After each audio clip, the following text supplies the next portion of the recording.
An arrow tore through Margrave Luitpold's throat just below the jawline, and severed everything that mattered. He dropped to his knees in the mud beside the Danube River. Blood poured between his fingers. 10 feet away, his son Berthold took an arrow through the face and fell without a sound. Around them, 300 of Bavaria's finest knights lay dead or dying. Archbishop Thietmar face down in the muck, still clutching his gilded cross. And beyond the bodies, Hungarian horse archers kept circling, kept firing, kept waiting. This wasn't a battle. This was an execution. 3 weeks earlier, Luitpold had led 100,000 men eastward into what is now Slovakia. 100,000. The largest Christian army assembled in Europe in nearly a century. Knights in full mail armor. Thousands of infantry. Priests blessing their banners. Supply wagons stretching for miles. Their mission: crush the Hungarian threat forever. March into Magyar territory. Force them into open battle. End the raids that had been bleeding Germany for a generation. By August 20, 907 AD, almost none of them were alive. Not captured. Not ransomed. Not scattered. Dead. Nearly 100,000 men. Erased in 72 hours. The Battle of Pressburg is one of the most catastrophic military disasters in European history. And most people have never heard of it. An entire generation of German nobility wiped out in a single campaign. Families that had ruled since Charlemagne's time simply vanished from the historical record. The Carolingian Empire collapsed completely in the aftermath. The Hungarians didn't just survive. They dominated Central Europe for the next 50 years. But here's what should terrify you. This wasn't some freak accident. This wasn't bad luck or divine punishment. The Germans walked straight into a trap they'd been warned about, a trap they could have avoided, a trap that closed around them because their leaders were too proud to admit they'd made a mistake. 100,000 men paid for that pride with their lives. And the pattern that killed them? It's still killing people today. You think you'd never make a decision this catastrophically stupid. You think you'd recognize the warning signs. You think you'd turn back before it was too late. Luitpold thought the same thing. So did every one of his commanders. Every knight who marched east that summer believed victory was inevitable. They had the numbers. They had the equipment. They had the righteous cause. They were wrong about all of it. And here's the part that should keep you up at night. The mistakes they made, ignoring intelligence, dismissing warnings, doubling down when evidence screamed retreat. Those mistakes are happening right now. In boardrooms. In politics. In wars. Maybe even in your own life. This isn't just a history lesson. This is a masterclass in how overconfidence destroys everything it touches. Drop a comment right now. Have you heard of the Battle of Pressburg before today? Because I'm willing to bet you haven't. And what comes next will change how you see decision-making forever. Stick with me. Because to understand how 100,000 men disappeared in 3 days, you need to see what they were marching against. And why, by the summer of 907, the Germans felt they had no choice but to fight. The Hungarians weren't European. Not in any way the Frankish kingdoms understood the word. They called themselves Magyars.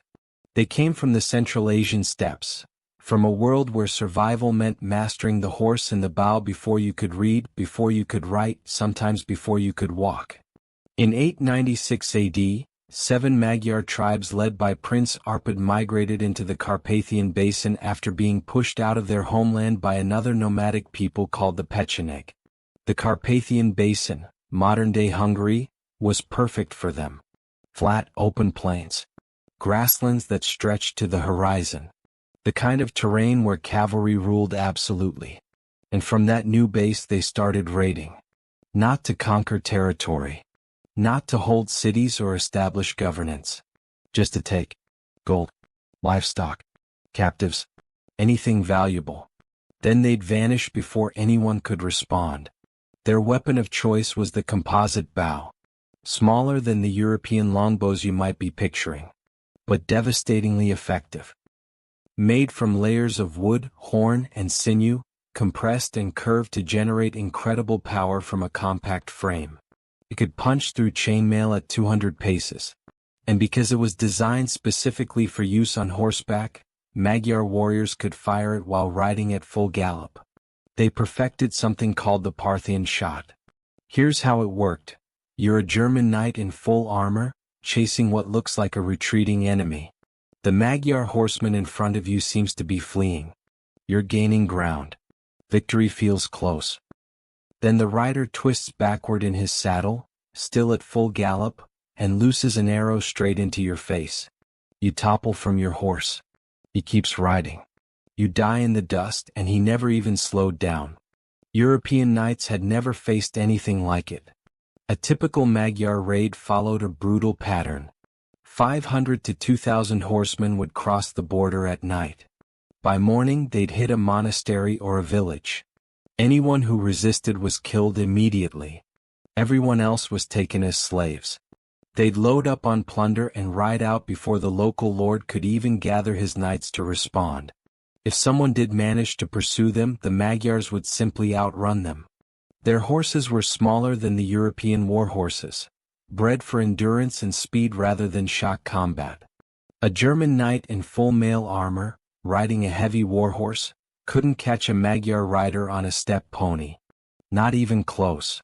And if the knights somehow got too close, the Magyars would wheel around, fire a volley of arrows from horseback, and watch the armored men topple from their saddles. Then they'd keep riding. Between 899 and 955 AD, the Magyars launched over 50 major raids into Western Europe. 50. They burned through Bavaria, Saxony, Thuringia.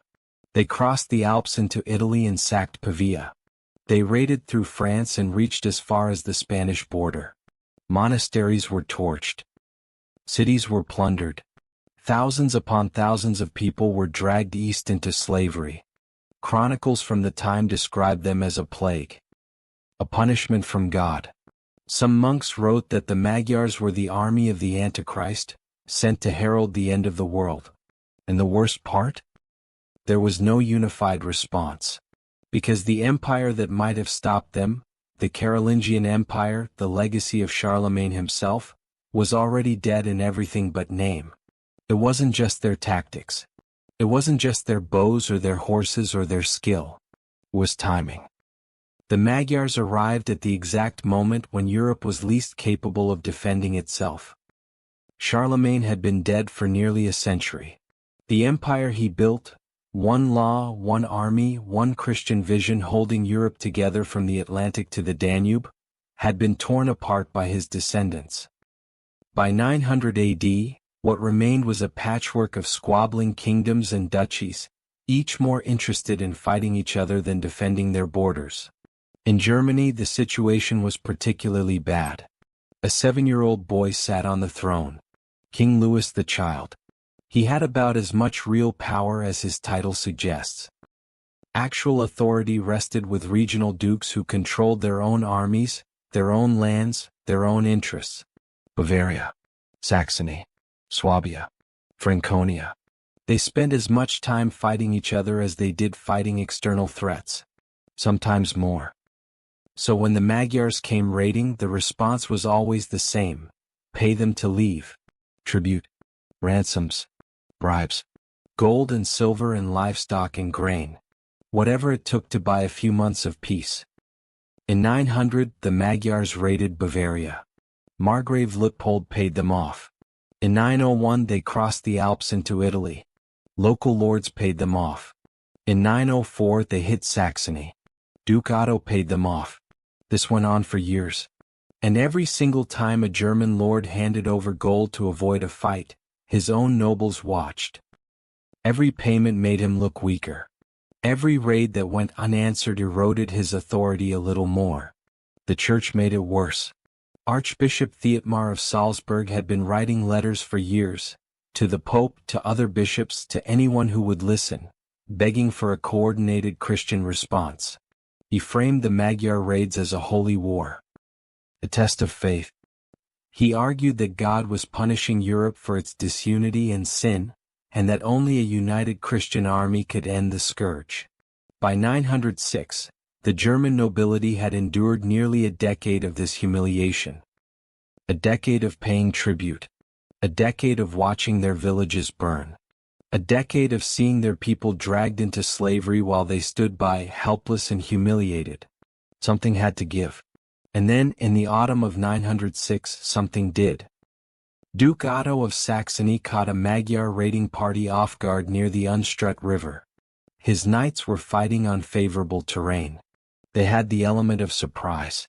And for once, for the first time in years, everything went right. They crushed the Magyar force. Hundreds of Magyar warriors killed. The plunder they'd taken was recovered. Captives were freed. It was the first real German victory against the Hungarians in nearly a decade. And suddenly, across every German court, the impossible seemed possible. Maybe the Magyars could be beaten.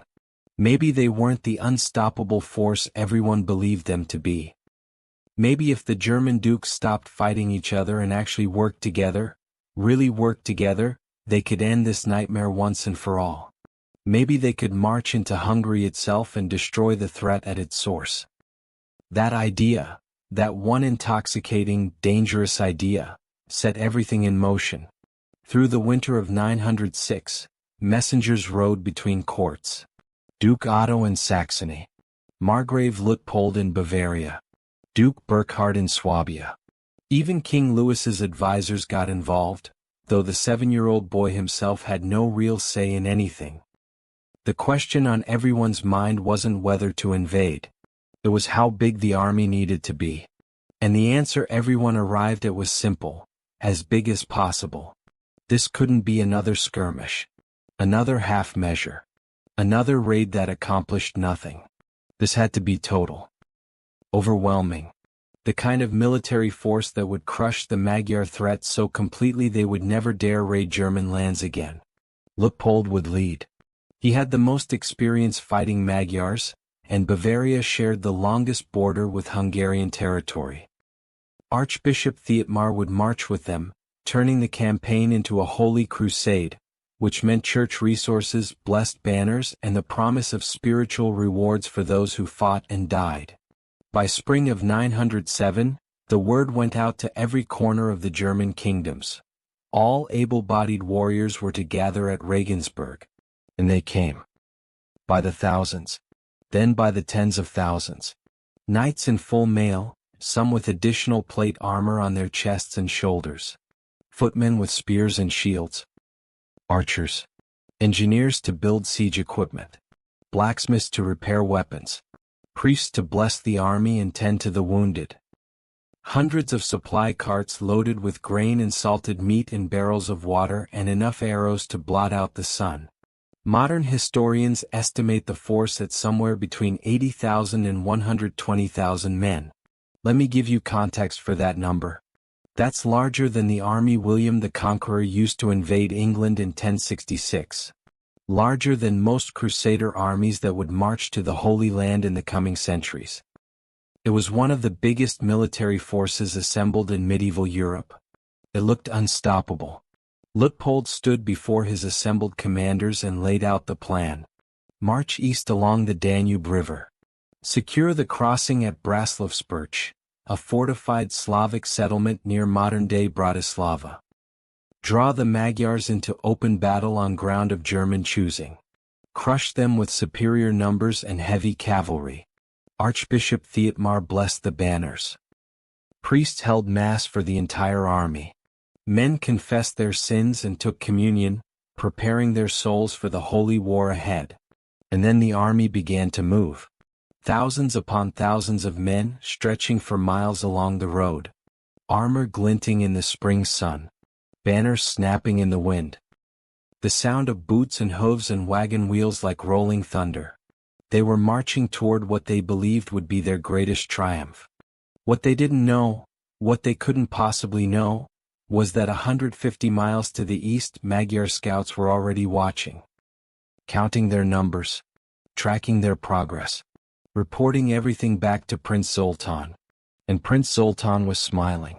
Because the trap was already set. The bait was already taken. Now all he had to do was wait for the Germans to march deep enough into unfamiliar territory that running would become impossible. And then he'd close the door behind them.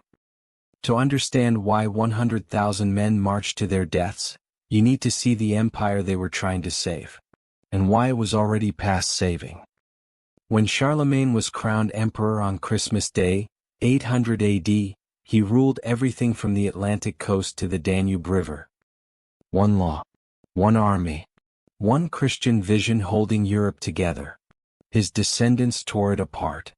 By 900 AD, the empire had fractured into 3 squabbling kingdoms. West Francia, which would eventually become France.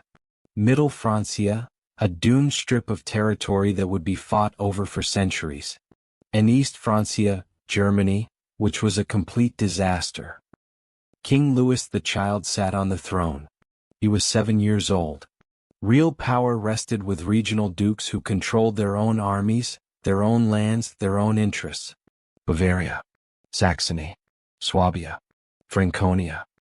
Each duchy operated like an independent kingdom, and they spent as much time fighting each other as they did defending their borders. Sometimes more. So when the Magyars came raiding, the response was always the same: pay them to leave. Tribute, ransoms, bribes, whatever it took to buy a few months of peace. In 900, the Magyars raided Bavaria. Margrave Luitpold paid them off. In 901 they crossed the Alps into Italy. Local lords paid them off. In 904 they hit Saxony. Duke Otto paid them off. This went on for years. And every single time a German lord handed over gold to avoid a fight, his own nobles watched. Every payment made him look weaker. Every raid that went unanswered eroded his authority a little more. Here's the trap they were caught in: the more they paid, the weaker they became. The weaker they became, the more they had to pay. The Magyars weren't stupid. They could smell the desperation. And they kept coming back. Because why wouldn't they? No bodies to bury from the raids. Just empty villages and missing people. Families waiting for sons and fathers who would never return. And the lords who were supposed to protect them just kept writing checks. The humiliation was eating the German nobility alive. Archbishop Thietmar of Salzburg had been writing letters for years. To the Pope. To other bishops. To anyone who would listen. He framed the Magyar raids as a holy war. A test of faith. He argued that God was punishing Europe for its disunity and sin. That only a united Christian army could end the scourge. But here's what he really understood: the problem wasn't military. It was psychological. Every tribute payment was a public admission of weakness. Every raid that went unanswered told the nobles under these dukes that their leaders couldn't protect them. And in a feudal system, protection was the entire basis of authority. If you couldn't defend your people, why should they follow you? By 906, the pressure had become unbearable. German lords were trapped between 2 impossible choices: keep paying tribute and watch their authority collapse, or fight back and risk total military defeat. Either way, they were losing. The question wasn't if they'd fight back. It was when. And what would finally push them over the edge. Autumn 906 AD. Duke Otto of Saxony caught a Magyar raiding party off guard near the Unstrut River. His knights were fighting on favorable terrain. They had the element of surprise. And for once, for the first time in years, everything went right. They crushed the Magyar force. Hundreds of Magyar warriors killed. Plunder recovered. Captives freed. It was the first real German victory against the Hungarians in nearly a decade. And suddenly, across every German court, the impossible seemed possible. Maybe the Magyars could be beaten. Maybe they weren't the unstoppable force everyone believed them to be. Maybe if the German dukes stopped fighting each other and actually worked together, really worked together, they could end this nightmare once and for all. Maybe they could march into Hungary itself and destroy the threat at its source. That idea, that one intoxicating, dangerous idea, set everything in motion. But here's the part no one tells you. That single victory was the worst thing that could have happened. Because it gave them hope. And hope made them blind. One win doesn't mean you understand your enemy. It means you got lucky once.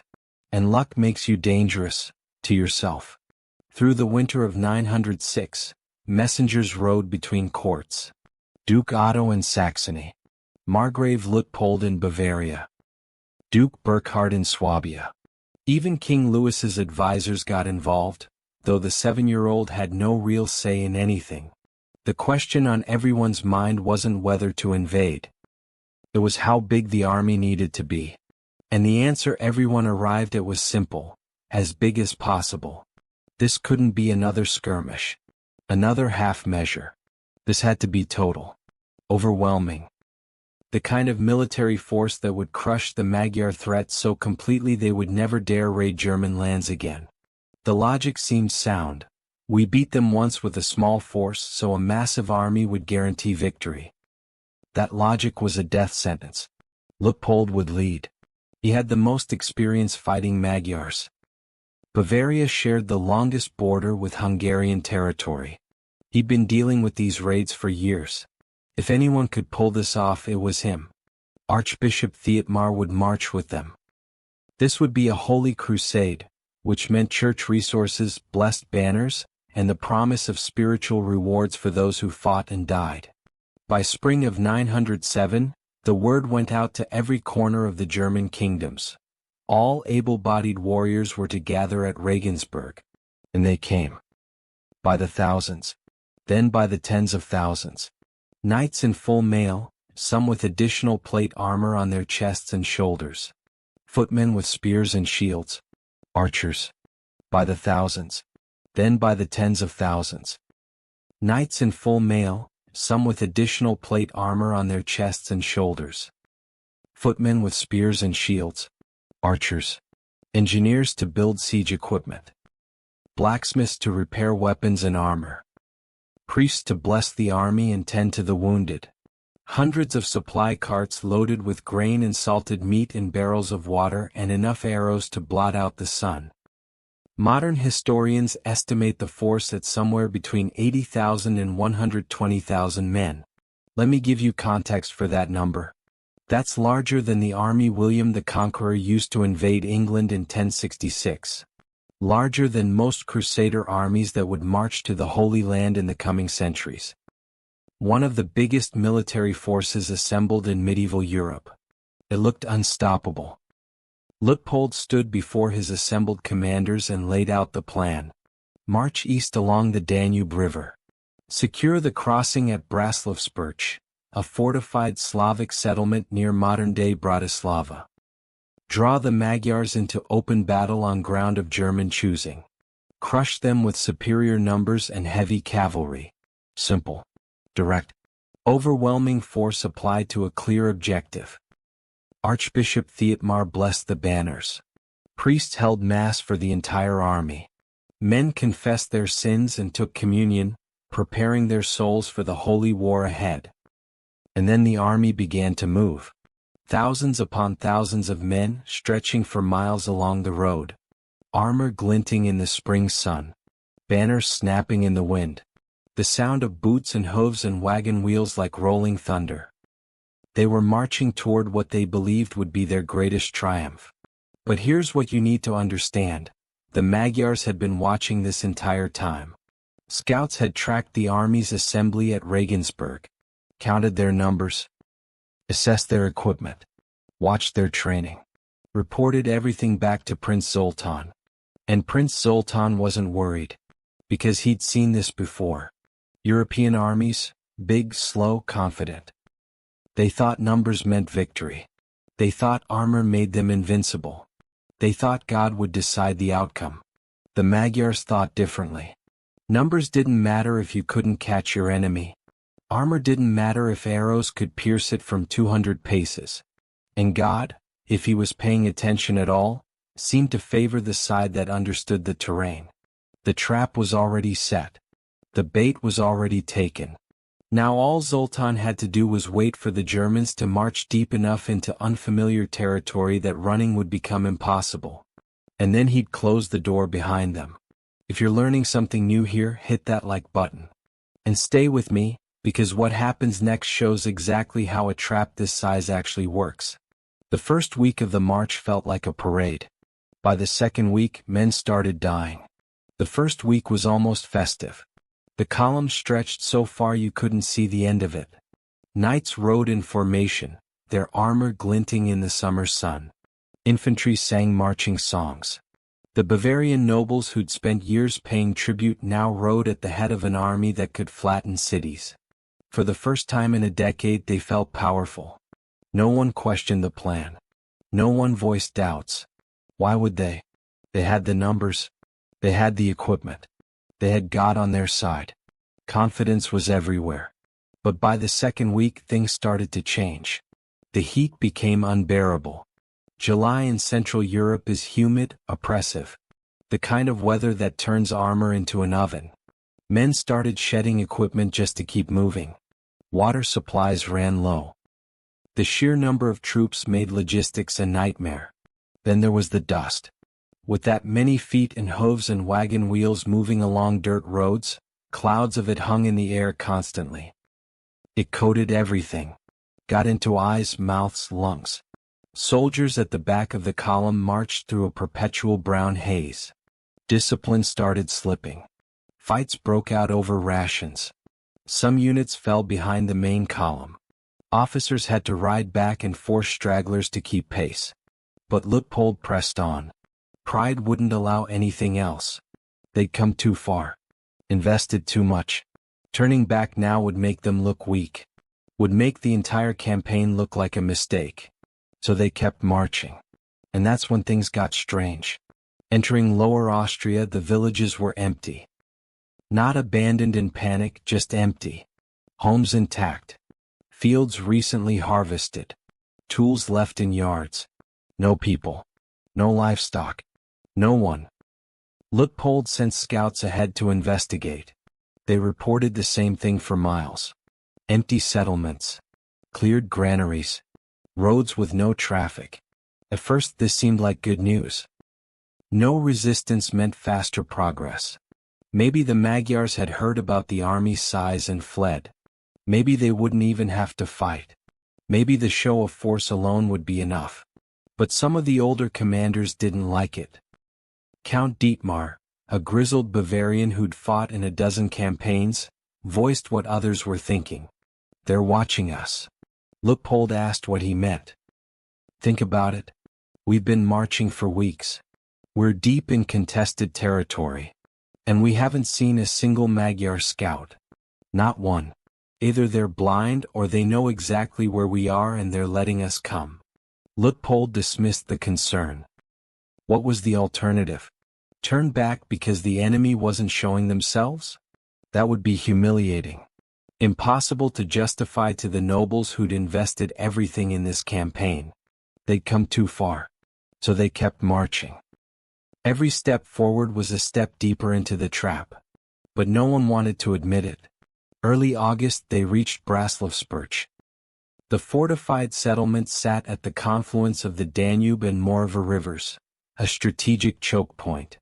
Intelligence reports said the Magyars had garrisoned it heavily.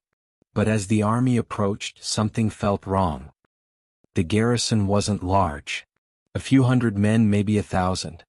Nothing compared to what they'd expected. Where was the main Magyar army? Luitpold called a war council. Some commanders argued they should take the fort quickly and push deeper into Magyar territory. Force the enemy into open battle. Others wanted to secure the settlement and wait. See what the Magyars would do. Archbishop Thietmar was confident. God has delivered the enemy into our hands. They flee before us. We take the fortress, burn their lands and return home victorious. So they laid siege. For 12 days they battered the walls. Catapults hurled stones. Battering rams pounded the gates. Infantry climbed ladders while Magyar archers picked them off from above. And every day they lost men. 50 here. 80 there. The siege engines accomplished nothing. The Magyars repaired the walls every night. The fort's defenders seemed in no hurry. They just waited. Fired arrows when targets presented themselves. On August 12th, scouts brought news that changed everything. Magyar forces had been spotted outside the fort. Not inside, outside. To the south. To the east. Thousands of horsemen moving parallel to the German position. They'd been there for days. One scout's report stayed with Luitpold. "They're not hiding, my lord. They're letting us see them." That night, the war council reconvened. Count Dietmar was blunt. "We're surrounded." Another commander corrected him. "Not surrounded. They're keeping their distance. For now. But what happens when we try to leave? Think they'll let us walk back to Bavaria?" Archbishop Thietmar shut down the discussion. "Enough. If they want open battle, praise God. Our knights will crush their horse archers. We have superior numbers and heavier armor." But Luitpold wasn't sure anymore. The pieces were starting to fit together. The empty villages. The weak garrison. The enemy forces appearing just close enough to be seen but too far to engage. This wasn't random. On August 15th they finally took the fort. After one final, bloody assault, a section of the palisade gave way. German infantry poured through the gap. The Magyar defenders withdrew across the Morva River and disappeared. The soldiers cheered. Luitpold stood in the center of the conquered settlement and looked around. His men were exhausted. Bloodied. They'd lost nearly 300 soldiers taking a fort that was barely worth holding. Supplies were running low. The heat had broken morale. Discipline was fraying at the edges. And outside, in every direction, Magyar campfires were appearing on the horizon. Dozens of them. Then hundreds. He finally understood. This wasn't a siege. It was a delay. The Magyars had never intended to hold Braslovspurch. They'd used it to pin the German army in place. Burn through their supplies. Exhaust their men. Waste their time. And now, with the Germans trapped deep in enemy territory, tired, hungry, surrounded by enemy forces on all sides, the real battle would begin.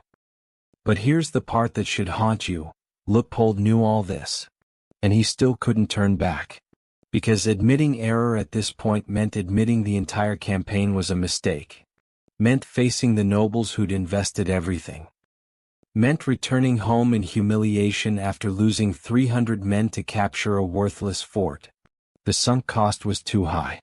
So instead of retreating, he made the only decision his pride would allow. Break out. Punch through the Magyar lines.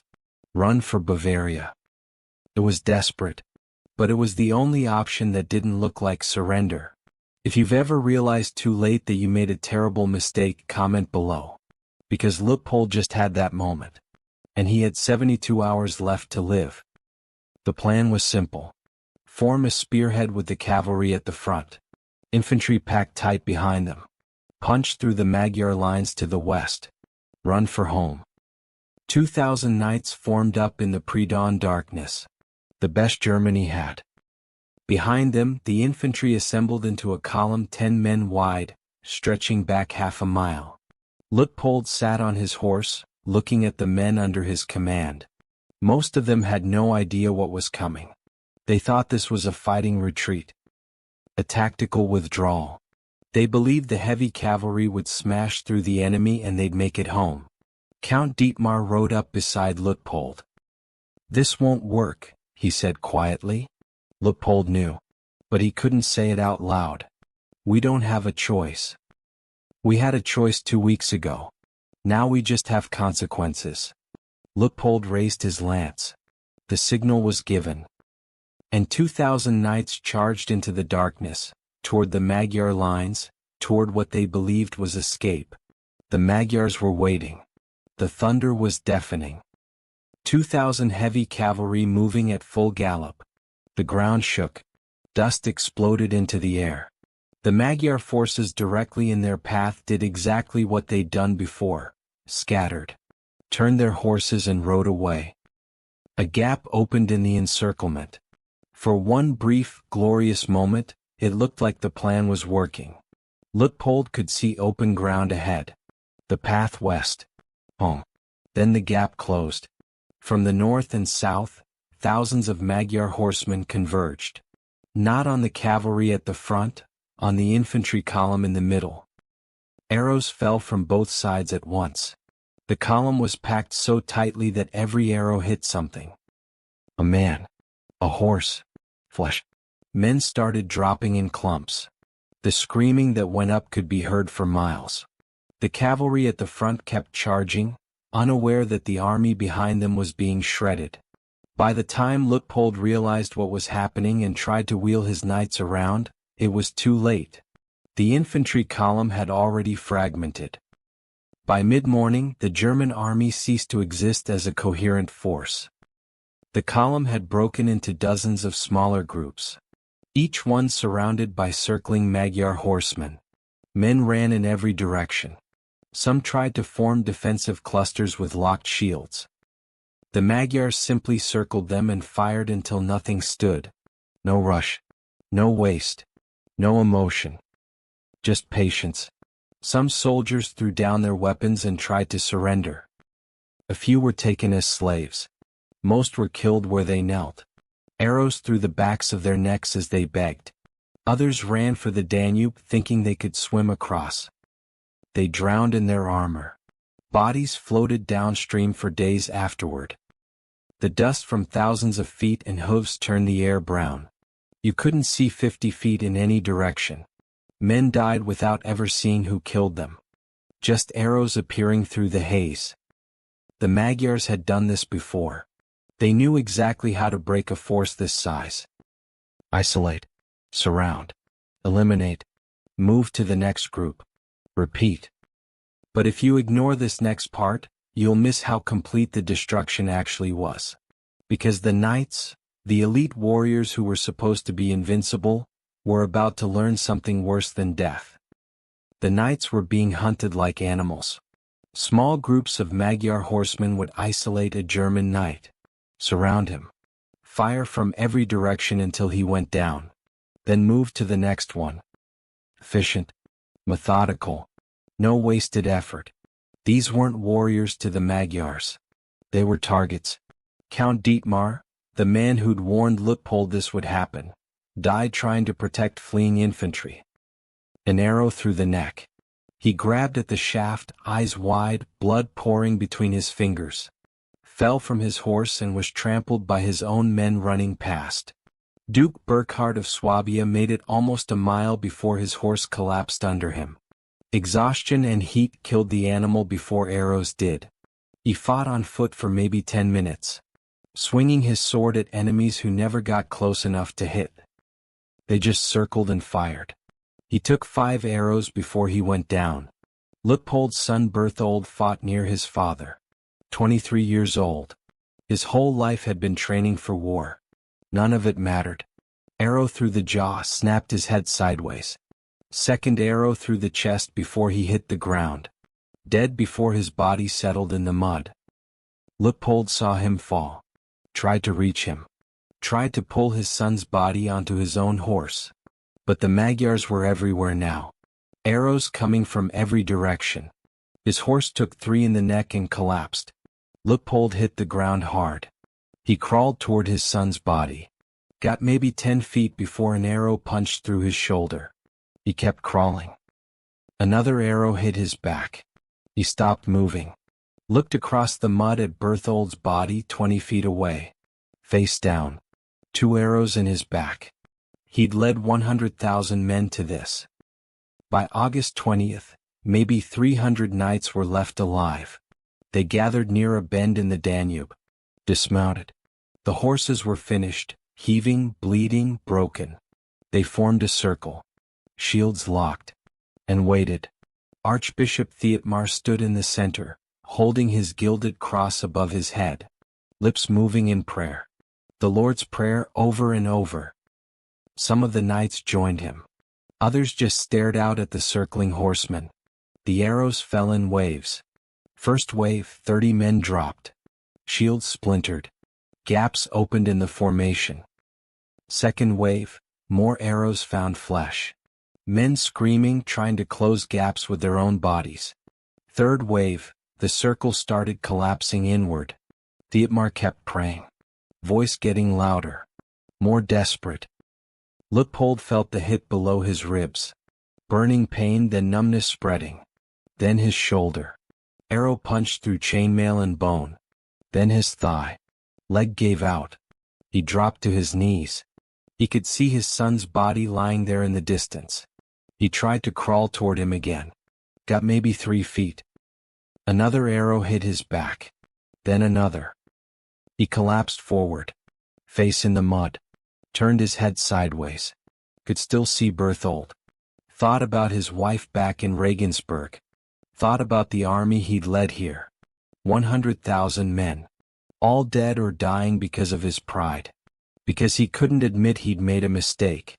Because turning back would have looked weak. Then the arrow entered his throat. Just below the jawline. Severed everything that mattered. His hands clawed at the shaft.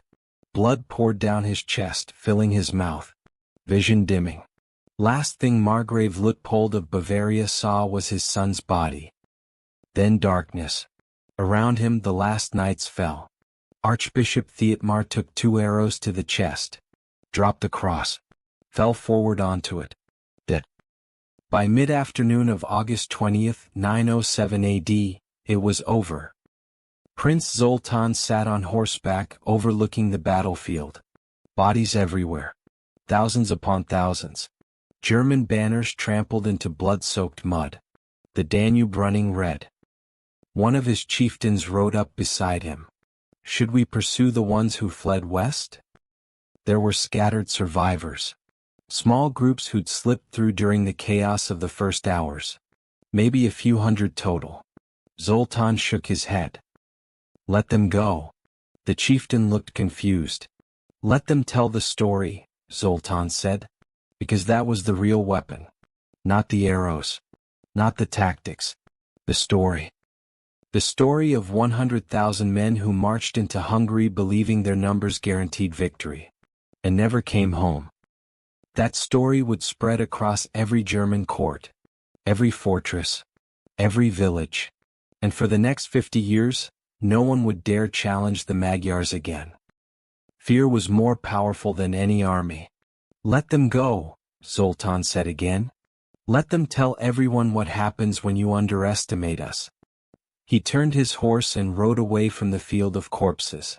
Behind him, his warriors began stripping the dead. Collecting armor, weapons, anything valuable. By nightfall, the bodies would be left for the crows. No burial. No prayers. No mercy. Just silence. And the lesson written in blood. But here's what no one tells you about disasters this complete. The aftermath is somehow worse than the battle itself. Fewer than 100 men made it back to Bavaria. They arrived in 1s and 2s over the following weeks. Ragged. Starving. Often wounded. Most were infantry who'd fled during the breakout and somehow evaded pursuit. Every single one told the same story. Surrounded. Slaughtered. No chance. No mercy. The Margrave is dead. His son is dead. Archbishop Thietmar is dead. Duke Burkhard is dead. Count Dietmar is dead. All the nobility. All the commanders. All the priests. Gone.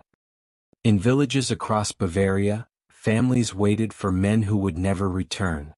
A farmer's wife with 3 sons, all 3 had marched east. None came back. A blacksmith who'd gone with his 2 brothers. Gone. Entire generations of young men from some villages simply erased. No bodies to bury. No graves to visit. Just absence. Luitpold's wife waited at the palace in Regensburg for weeks. When a servant finally brought the survivors news, she collapsed.